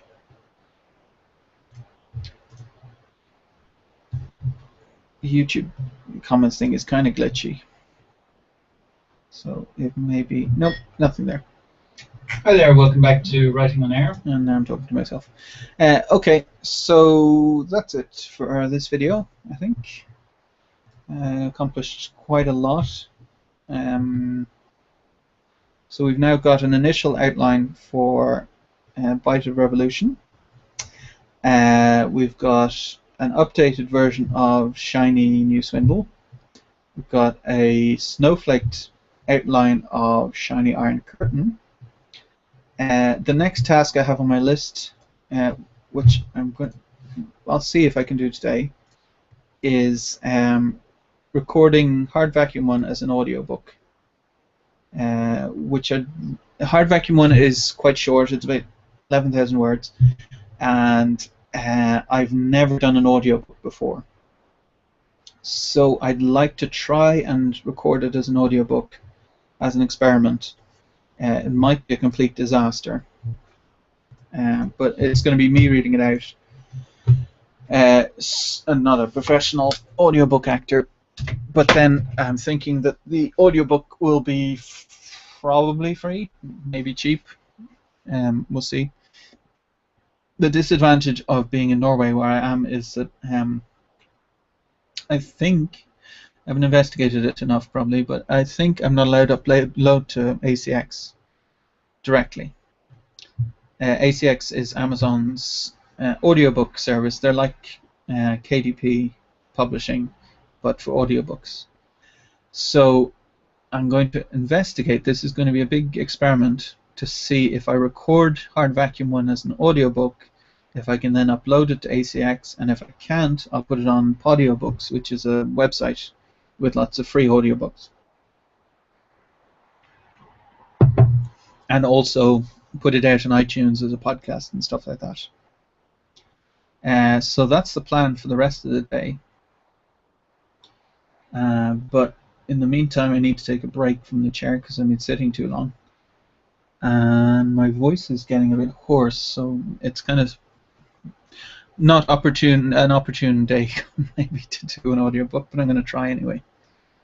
And we'll see. It might not be the most interesting video to watch me just reading stuff out over and over, but we'll see. So that's it for the moment, and I will see you on the next one, and thank you for watching.